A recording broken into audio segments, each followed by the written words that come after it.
तो plus two में जो मतलब डॉक्टर और इंजीनियर बनने के लिए अपनी जान खपा देते हैं। अगर कोई ये सोचे कि मुझे सोशल सेक्टर में अपना कैरियर बनाना है, and social sector is the vast sector. मत हो जी परेशान, करो जी माथा बच्ची, निकलेगा समाधान, करो जी माथा बच्ची। अब छूटेगी जान, करो जी माथा बच्ची। मत हो जी परेशान, करो जी माथा बच्ची। मत हो जी परेशान, निकलेगा समाधान। अब छूटेगी जान, करो जी माथा बच्ची। माता बच्ची। Hello everyone and welcome to another episode of Matha Pachi. I'm Anukriti Bajpai and I have my father Dr. P.K. Bajpai here with me, and we are back with another episode. So let's start. So let's continue with our discussion on social work. So far we have made around 4 videos where we have talked about a lot of aspects of social work. In the last video we talked about Bharatiya Karan of social work, and I think the topic of social work requires a little more discussion. What do you think? Yeah, sure. Okay, so first of all, what I want to say is that social work is expanding leaps and bounds in India. So there are a lot of people who are actually knowing about social work as something they can pursue, and they are actually enrolling in institutions where they can pursue social work education. And it has come of age in India, I think, as of now. According to a survey of All India Survey of Higher Education in 2018, there were around 110,000 students who were enrolled in social work courses. Yeah. And at the same time, there are 181 universities as of now which are offering these courses. Sure. So that is a huge expansion. And I think you did your master's in social work back in 1985. Yeah. सो उस time पे I don't think इतना ज़्यादा इसका craze हुआ होगा, या people would have known about this subject called social work. Why did you choose to do it? कोई खास नहीं। Professor S.B.. पांडे थे आगे, और वो लखनऊ में रहते थे। Okay. और वो हमारे यहाँ आते थे, तो उनको हमारे भाई साहब ने कहा कि इनको आगे पढ़ना है, क्या सब्जेक्ट दिलाएं। उन्होंने कहा सोशल वर्क दिला दीजिए, अच्छा है। और बस हम सोशल वर्क पढ़ने लगे। पहले बीए में as a subject social work लिया, उसके बाद में फिर MSW M in social work कर लिया। तो मुझे तो ऐसा चीज़ का पहले से कुछ आइडिया नहीं था कि ये कितना अच्छा है कितना बुरा है। पढ़ने के बाद ऐसा लगा कि हम सही जगह पर आ गए। ओके, तो ये काफ़ी डिफरेंट टाइप की पैशन स्टोरी है. हाँ, मतलब शुरुआत में कोई नॉलेज भी नहीं था, राइट. और कुछ भी इसके बारे में जानकारी नहीं थी। हाँ, पांडे जी ने ज़रूर कहा था कि सोशल वर्क पढ़ना है। तो वैसे तो बीए में मेरे पास संस्कृत और पॉलिटिकल साइंस भी थे, लेकिन एमए के लिए उन्होंने सजेस्ट किया कि सोशल वर्क में जाइए। फिर Okay. चूँकि हमारी फर्स्ट डिवीज़न थी, तो आराम से फर्स्ट लिस्ट में ही एडमिशन हो गया, Right. और आज यहाँ तक पहुँच गए। तो अब के अगर सिनेरियो की बात करें तो मुझे लगता है उस टाइम के से अगर हम कंपेयर करें तो बहुत सारे लोगों को अब सोशल वर्क के बारे में पता है. They actually think of it as a career option. They actually pursue it, मतलब with their own will they want to pursue it. They think कि हाँ, हमें 12वीं के बाद जाके बीएसडब्ल्यू करनी है, उसके बाद एमएसडब्ल्यू करनी है. ऐसा लोग फिर भी सोचने लगे as compare to those times. And in the last few videos you have talked about this कि social work को हमें एक as a profession देखना चाहिए. Social work is a profession. We have to be a tool. We have to be the persona. That is one constant message we have been giving in all our videos. Yeah. So do you actually think that social work is a profession? क्योंकि social work का जो idea अभी एक layman दिमाग में है, वो शायद एज अ प्रोफेशन नहीं है. प्रोफेशन को हम बहुत मॉनेटरी टर्म्स में भी जोड़ते हैं. तो सोशल वर्क अ प्रोफेशन? दो सवाल आपने बड़े से एक में बना दिए। पहला ये है कि बच्चे अभी भी जो सोशल वर्क ऑप्ट करते हैं अपनी एजुकेशन के लिए, उनको ये नहीं होता कि मुझे सेवा के फील्ड में जाना है. राइट. जो प्रचलित बात है वो ये है कि नौकरी लग जाएगी इसमें, अब कहाँ नौकरी लग जाएगी, कैसे नौकरी लग जाएगी, इसका उस समय शायद कंसिडरेशन कम होता है। बाद में समझ पाते हैं कि कैसे कहाँ पर नौकरी लग जाएगी। मुझे लगता है सोशल वर्क को लेकर और ज़्यादा प्रचार प्रसार की ज़रूरत है, और कम से कम एक कंसल्टेड अभियान चलाया जाए +2 के लेवल पर, और अनिवार्य रूप से करियर काउंसलिंग शुरू की जाए, सो दैट बच्चा अपने मन का अच्छा सब्जेक्ट चूज कर सके, इंक्लूडिंग सोशल वर्क। क्योंकि सोशल वर्क वालों के बारे में कुछ पता नहीं है, और ज़्यादातर बच्चे सोचते हैं मुझे या तो डॉक्टर बनना या इंजीनियर बनना, तो +2 में जो मतलब डॉक्टर और इंजीनियर बनने के लिए अपनी जान खपा देते हैं। अगर कोई ये सोचे कि मुझे सोशल सेक्टर में अपना कैरियर बनाना है, and social sector is the vast sector, तो मेरी समझ से बहुत सारा क्वालिटी स्टूडेंट हम लोग ले पाएंगे, और जब क्वालिटी स्टूडेंट एनरोल होंगे तो उनका जो फर्दर हमारा प्रोडक्ट होगा एज ए सोशल वर्कर या सोशल वर्क प्रोफेशनल, वो बेटर होगा। दूसरी बात आपने पूछी कि क्या सोशल वर्क एक प्रोफेशन है, तो मेरा स्ट्रॉन्ग मत है, अगर मैं इमोशनल कहूँ तो मैं कहूँगा यस, क्योंकि जब हम एमए में पढ़ते थे तो हमारे टीचर पढ़ाते थे कि सोशल वर्क एक प्रोफेशन है, और फिर बाद में हमने जब अपना कोई चिंतन किया तो हमें लगा कि नहीं, कुछ कमी है सोशल वर्क में, क्योंकि प्रोफेशन ये होता है कि जो एक डिस्टिंक्ट बॉडी ऑफ नॉलेज होती है। राइट। सोशल वर्क में एक डिस्टिंक्ट बॉडी ऑफ नॉलेज का अभाव है। सोशल वर्क में जो बॉडी ऑफ नॉलेज है दैट इज बारोड।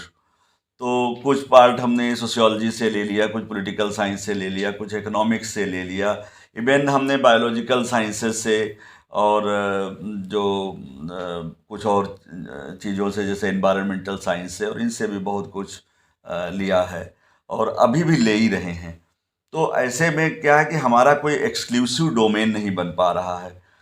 दूसरी बात यह है कि जो विदेश से सोशल वर्क आया, पर्टिकुलरली जो इंग्लैंड से सोशल वर्क आया, उसमें एक क्लिनिकल एस्पेक्ट था, जैसा हमने पिछली बार इंगित किया था। वहाँ पर ये संभावना ज़्यादा प्रबल थी कि हम इसको प्रोफेशन के ढांचे में ले जा सकें, प्रोफेशन की तरफ ले जा सकें। पर हुआ क्या कि शायद भारत की परिस्थितियाँ डिफरेंट थी, और जैसा हमने पिछली बार बताया था कि इंडिजनाइजेशन हर जगह पर हुआ है, तो हमारे देश में भी लोगों ने इम्प्रोवाइज किया इसको, और ये टूवर्ड्स डेवलपमेंट ज़्यादा हो गया, towards the change, transformation and development. तो अब चूँकि डेवलपमेंट ऐसा बड़ा सेक्टर है जिस पर बहुत सारे प्रोफेशंस या बहुत सारे डिसिप्लिन्स अपना हक जताते हैं। जैसे फॉर एग्जांपल हम रूरल डेवलपमेंट को ले लें, और रूरल डेवलपमेंट में हम सोचते हैं कि हमारा जो सोशल वर्क का प्रोडक्ट है, स्टूडेंट है, वो बेटर कर सकता है, लेकिन साथ में इकोनॉमिक्स वाला भी खड़ा है, वो कहता है कि हम इनसे बेहतर कर सकते हैं। पॉलिटिकल साइंस वाला कहता नहीं, we know better political aspect, and now political sociology and political development, और इनकी सबकी बात होती है। तो दैट वे पॉलिटिकल इकोनॉमिक्स की भी बात होती है, और जितना भी फेडरल स्ट्रक्चर है वो सब पॉलिटिकल इकोनॉमिक्स और इस पर बेस्ड है। तो वो अपना हक ज़्यादा जताता है कि नहीं, हम ज़्यादा अच्छा काम कर सकते हैं। इसी तरह से सोशियोलॉजी तो है, ये साथ साथ हमारे चल रही है, वो हमें अकेले छोड़ने नहीं चाहते। और कुछ हमारा डेवलपमेंट भी ऐसा हो रहा है सोशल वर्क का कि कई schools of social work sociology के डोमेन में शुरू हो रहे हैं, यानी सोशियोलॉजिस्ट जो हैं या डिपार्टमेंट्स ऑफ सोशियोलॉजी वो शुरू कर रहे हैं सोशल वर्क को अपने यहाँ, क्योंकि सोशियोलॉजी में पढ़ने वाले कम जाते हैं। जब वो सोशल वर्क इंट्रोड्यूस कर देते हैं तो वहाँ पर ज़्यादा भीड़ होती है, तो उनका डिपार्टमेंट चल जाता है इसी बहाने। लेकिन वो एक जानबूझ के कोशिश वहाँ पर होती है कि जो सोशल वर्क है उनका एक सब्सिडियरी सब्जेक्ट रहे, मेन सब्जेक्ट सोशियोलॉजी ही रहे। तो और अदरवाइज भी जो सोशियोलॉजी के अच्छे डिपार्टमेंट्स हैं वो अपने को सोशल सेक्टर के लिए तैयार करते हैं, और वो कहते हैं कि हमारा स्टूडेंट फील्ड में जाएगा तो ज़्यादा बेटर करेगा, क्योंकि उसको सोसाइटी की अच्छी नॉलेज है। तो वहाँ पर हमारा जो डोमेन है वो एक्सक्लूसिव नहीं रह जाता। एक और बात है कि हमारा एक एथिक्स होना चाहिए, एक वैल्यू सिस्टम होना चाहिए। तो जब प्रैक्टिस ही नहीं है तो प्रैक्टिस एथिक्स कहाँ से आएगी? जिस चीज़ की आप प्रैक्टिस करोगे तो प्रैक्टिस एथिक्स आएगी। तो हम पढ़ाते तो हैं social work values and social work ethics, लेकिन उनका प्रैक्टिस जब तक हम 1-to-1 सेटअप में या वन एंड एक ग्रुप के सेटअप में प्रैक्टिस उसकी नहीं करेंगे तब तक नहीं होगा। हमारा जो सोशल वर्क का टोटल प्रैक्टिस पार्ट कह लीजिए या उसका एप्लीकेशन कह लीजिए, वो एप्लीकेशन फील्ड में है और फील्ड में डेवलपमेंट सेक्टर में ज़्यादा हो रहा है, जिसमें हम प्रोजेक्ट मैनेजर होते हैं, जिसमें हम तो प्रोजेक्ट मैनेजर में आजकल ऐसा हो गया है कि एमबीए वाले भी आने लगे हैं। वो कहते हैं कि rural management, MBA in rural management शुरू हो गया। तो वहाँ पर ये कहते हैं कि हम ज़्यादा अच्छा पढ़ाते हैं, हम उसमें एग्री बिजनेस और रूरल मार्केटिंग और ये भी सब पढ़ाते हैं जो आप लोग नहीं पढ़ाते। और कुछ सोशल वर्क के लोग ये डिसाइड नहीं कर पा रहे हैं कि उनको क्या पढ़ाना चाहिए, क्या नहीं पढ़ाना चाहिए। प्रोफेशन के संदर्भ में एक और बात है जिसको समझना चाहिए कि हमारी एक अगर प्रोफेशन मानते हैं तो एक रेगुलेटरी मैकेनिज्म होना चाहिए, जैसे बार काउंसिल ऑफ इंडिया है, मेडिकल काउंसिल ऑफ इंडिया है, नर्सिंग काउंसिल ऑफ इंडिया है। तो हमारी अभी कोई काउंसिल नहीं है और इसके लिए कोशिश तो बहुत पहले से चल रही है। लेकिन मैं सोचता हूँ और मेरा इसमें एक टेक है अपने सोशल वर्क फ्रेटर्निटी के साथ में कि जब तक आप इसको प्रोफेशनल स्टेटस की तरफ नहीं ले जाएंगे और जब तक इसको क्लिनिकल प्रैक्टिस की तरफ नहीं ले जाएंगे तब तक आप एक एक्सक्लूसिव डोमेन को असर्ट नहीं कर पाएंगे। और जब तक आपका कोई एक्सक्लूसिव डोमेन नहीं होगा तब तक आपको न तो काउंसिल की ज़रूरत है और न ही काउंसिल आपकी बन पाएगी।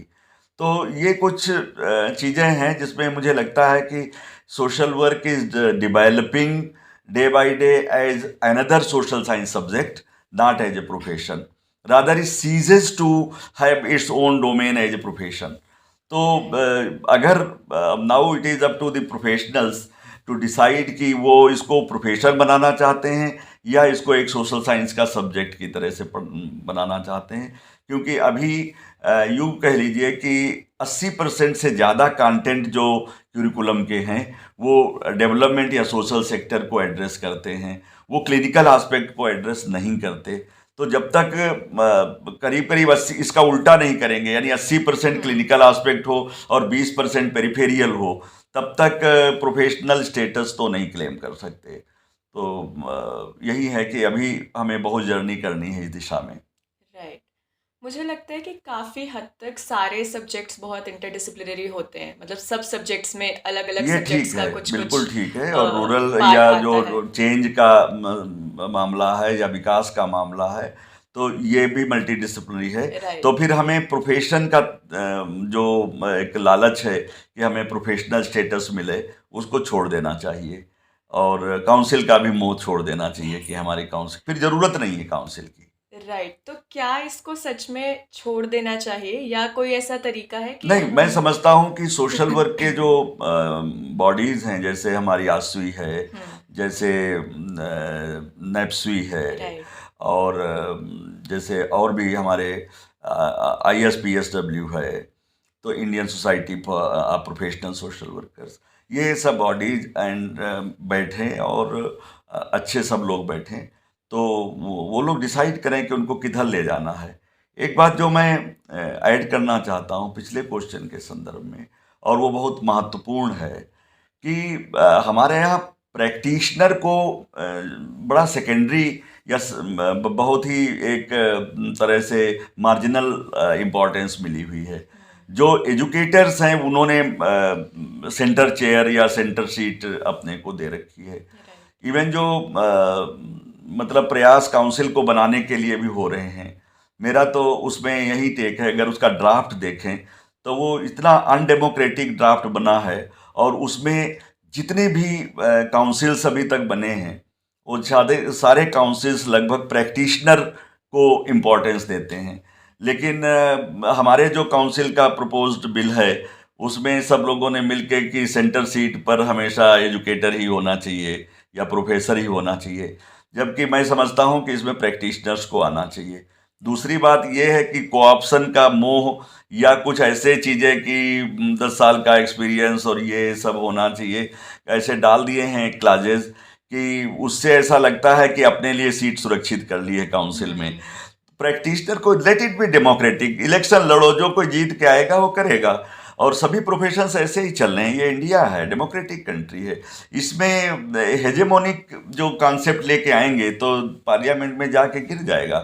तो मैं समझता हूँ कि अभी हमें बहुत काम करने की ज़रूरत है। रादर हमें, हमारा सोशल वर्क ना अपने आप यात्रा तय कर रहा है और अपनी डायरेक्शन अपने आप डिसाइड कर रहा है। सोशल वर्क में मुझे ऐसा लगता है कि एक कॉन्शस एफर्ट नहीं हो रहा है लोगों के बीच में, या चर्चा भी नहीं हो रही कि हमें किधर ले जाना है। क्योंकि अब देखिए एम्प्लॉयमेंट कहाँ है, एम्प्लॉयमेंट एनजीओज में है। एनजीओज किस फील्ड में काम करते हैं? एनजीओज, क्योंकि पहले जो इंडस्ट्री में एम्प्लॉयमेंट था, पर्सनल मैनेजमेंट, इंडस्ट्रियल रिलेशन, बाद में ह्यूमन रिसोर्सेज मैनेजमेंट कहने लगे, वहाँ पर तो अब बहुत कम हो गया है। क्योंकि वो जो हमारा एरिया था उसको एमबीए वालों ने ऑक्युपाई कर लिया है, तो वहाँ पर तो बहुत कम आमद है। हाँ, वहाँ पर एक चीज़ जो कारपोरेट सोशल रिस्पॉन्सिबिलिटी का एस्पेक्ट जुड़ा है, उसमें कुछ बच्चे एम्प्लॉय होते हैं, लेकिन उसमें उनका कोई से नहीं है मैनेजमेंट में।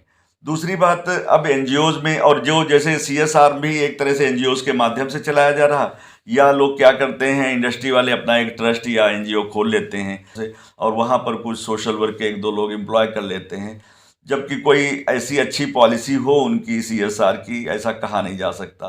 कुछ पैसा जरूर रख देते हैं जिसमें उनकी तनख्वाहें निकलती रहें, कोई एरिया ईयर मार्क कर देते हैं, उसमें वो टहलते रहते हैं, तो इस प्रकार से हो जाता है।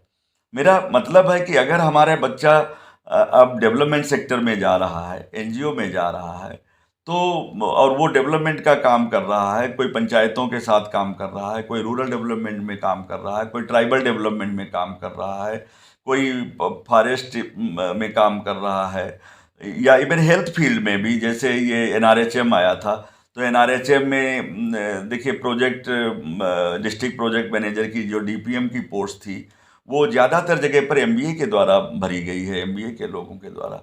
हाँ, कुछ जगह पर सोशल वर्क, जैसे राजस्थान में या और कुछ जगह पर सोशल वर्क के लोग भी पहुँचे हैं वहाँ पर, बट बाय स्ट्रगल। उसमें प्रोफेशन का या ट्रेनिंग का कोई ज़्यादा रोल नहीं है। तो जब तक हम अपने लिए एक डिस्टिंक्ट एरिया या डोमेन नहीं क्रिएट करेंगे, और जब तक हमारा जो एजुकेशन करिकुलम है वो ज़्यादा फोकस्ड नहीं होगा, तब तक प्रोफेशन के लिए सोचना तो मेरी समझ से दिक्कत है। हाँ, हमें कोशिश करनी चाहिए कि हम एक सोशल साइंस डिसिप्लिन की तरह से ग्रो करें और उसमें एक्सेल करें। राइट।